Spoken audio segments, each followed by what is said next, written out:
We have a couple of people who are in jail. There's a young lady called Olivia Lutaaya, a 28-year-old mother of two, and several others who have been in jail 3 to 4 years simply because they, as the charge is, were in possession of military stores. What are the military stores? Berets, red berets with an insignia, people power, NUP. And the UPDF said, those berets look like UPDF berets, so it is illegal to wear them. But here are people who wore the real UPDF uniform. And it is okay. And there are several others. There's a gentleman called Andrew Mwenda. I hear he's a spokesperson of some political outfit in town. The issue of berets, I always see people putting them on, and I don't see anybody being arrested. Even Joel is always on beret. Have you ever been arrested?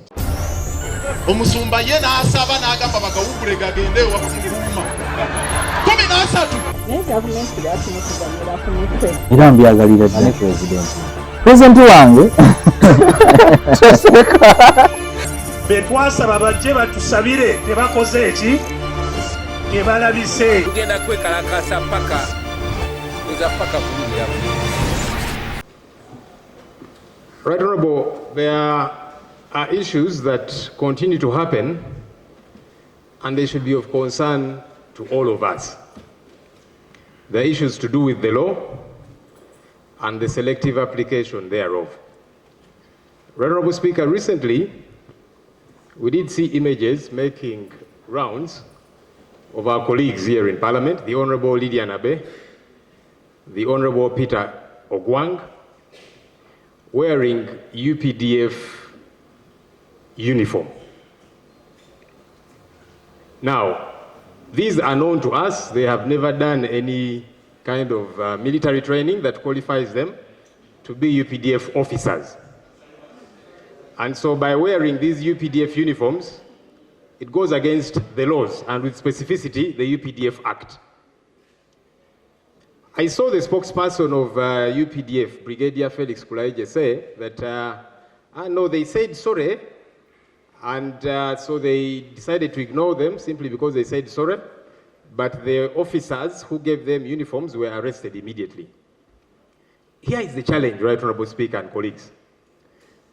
We have a couple of people who are in jail. There's a young lady called Olivia Lutaaya, a 28-year-old mother of two, and several others who have been in jail 3 to 4 years simply because they, as the charge is, were in possession of military stores. What are the military stores? Berets, red berets with an insignia, people power, NUP. And the UPDF said, those berets look like UPDF berets, so it is illegal to wear them. They have been locked up for 3 to 4 years, denied bail. Their cases have not kicked off at all, and they are still in jail to date, simply because they wore something which the UPDF says that one looks like our uniform. But here are people who wore the real UPDF uniform, and it is okay. And there are several others. There's a gentleman called Andrew Mwenda. I hear he's a spokesperson of some political outfit in town. There's another one called Frank Gashumba.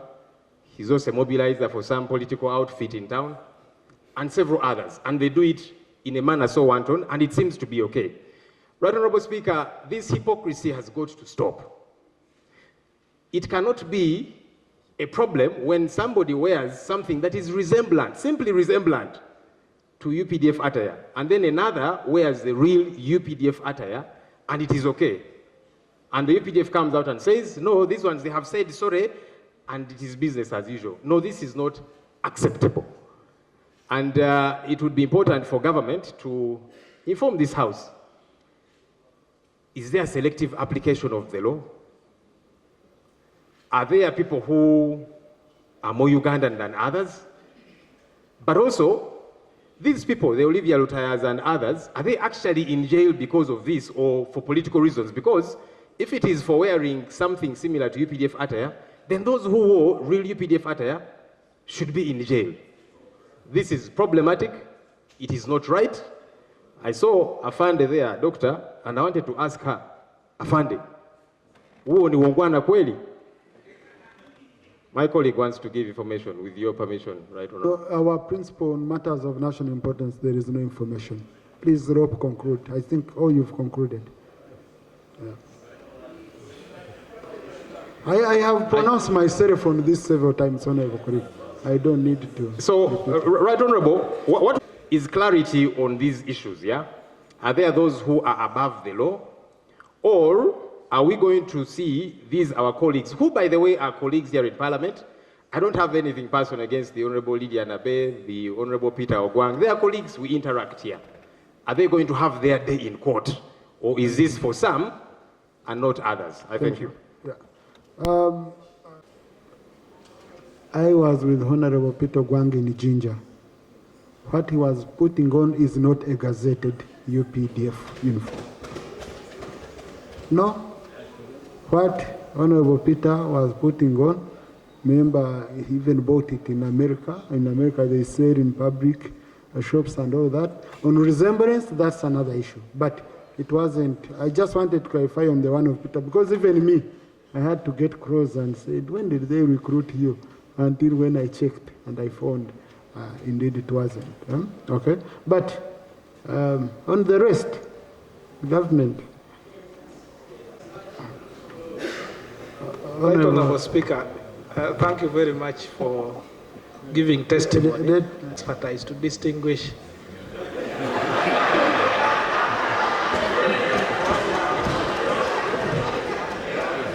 That you personally take time. Now, colleagues, how can I be called an expert and you laugh at me? You should be appreciating that I'm now even an expert. Yeah. And we are really grateful for that. But Mr. Speaker, then, I think you can use your office to personally find time and pay attention to these detention facilities and look at those evidences, the purported red beret, so that with the clarification you have given and the precision that you have given us that that was not the UPDF uniform, your evidence could help the Olivia Lutaayas who are there to be. I thank you. Thank you. I would maybe she will invite me as a witness, but I don't need to be an gazetted publicly. So what I saw in the public gazette, because I first also interested myself. Olivia has not invited me, okay? But right on, Prime Minister. Really answered this matter of national importance. And I feel your answer can be taken as a true reflection of what government does. Because members, Lydia Nabe, when she put on that uniform, she was put to order. And that's why most of you knew. Otherwise, if she was not, maybe some of you would not have known. This issue was handled by the army. And I believe the army has already given a statement that Lydia Nabe apologized.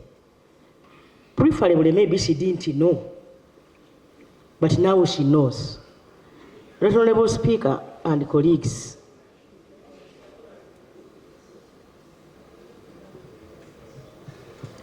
the issue of berets, I always see people putting them on, and I don't see anybody being arrested, including members here. I see you putting them on. Everywhere, even in functions, I have not seen anybody being arrested. So maybe those ones were gazetted. Even jewelry is always on beret. Have you ever been arrested? Honourable Speaker, that's what I can. Thank you. Honourable Narima.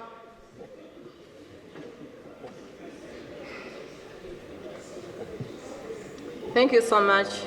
Right, of late, we've heard from the Ministry of Internal Affairs the matter concerning the renewal of national identifications through its agency, NRM.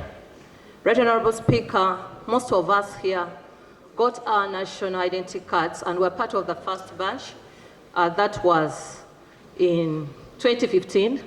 And many of our IDs are yet to expire on 2nd December 2024. Whereas we are wondering how can the identification of a national get expired. We would wish to get clarity. As I talk, many of my people in Wakiso and several other areas consult me about this matter. And we are having conmen who are taking advantage that we shall follow this and that. So, Right Honorable Speaker, before our people and the public get conned, could we get a justifiable process? And my prayers to this extent, can the Minister of Local Government, I beg your pardon, can the Minister of Internal Affairs get to this floor here and fully explain what process will be followed?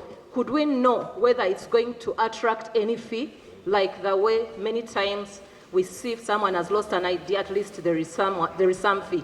Then 2, after every 9 years, are we continuously going to have this renewal? Could we have that statement?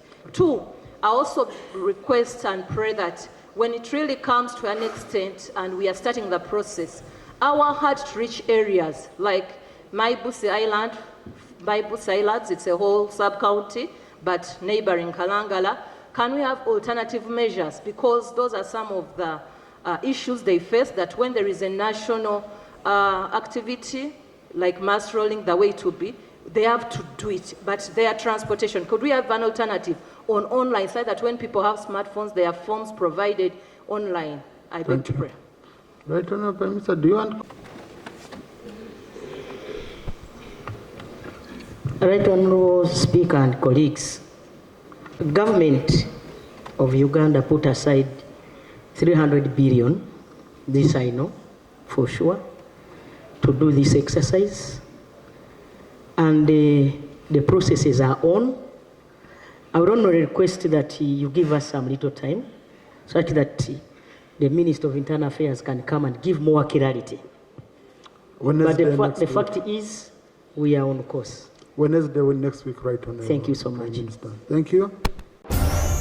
Omusumba ye n'asaba n'agamba bagawugule gagende wakumuluma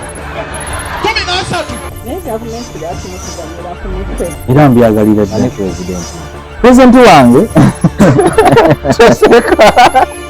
betwasaba bajje batusabire tebakoze eki tebalabise tugenda kwekalakasa paka eza paka bulungi